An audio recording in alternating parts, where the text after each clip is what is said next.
So after some investigation, I think I finally now have found out what the creaking is going on in the rear end. Let me show you. I don't know how well y'all can really see inside there, but the threads are pretty jacked off. Plus, the bolt shredded. It pretty much sheared completely off. That's the only thing really holding this together.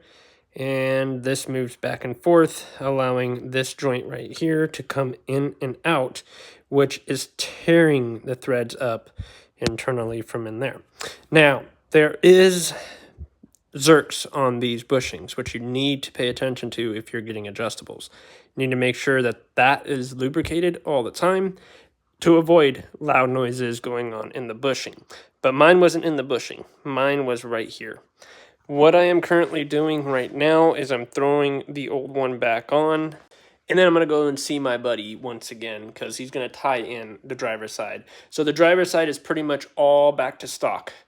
The passenger side is all okay. I don't need to mess with the vertical link, I don't need to mess with the camber link, and I definitely don't need to mess with the toe link. So I kind of figured I'll leave the adjustables on the passenger side and put everything else back to stock on the driver's side, which I did have to buy a new vertical link, which now that vertical link right here is brand new. I don't have to worry about that one now. The axles are brand new if you can't tell.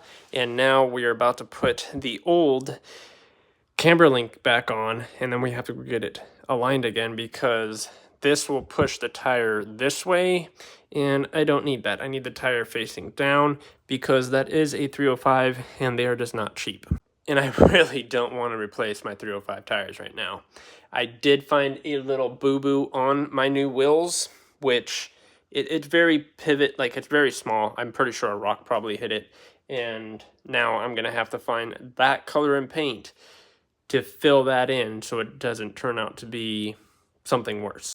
And then I found the same exact ones for the front, but now I'm thinking with my 4-piston calipers, because they're a lot bigger than my EcoBoost calipers, do I want an 8.8 wheel or do I want to stick with a 305 wheel in the front? I've always been loving the stagnant wheels, having the bigger ones up here, having the smaller ones up there.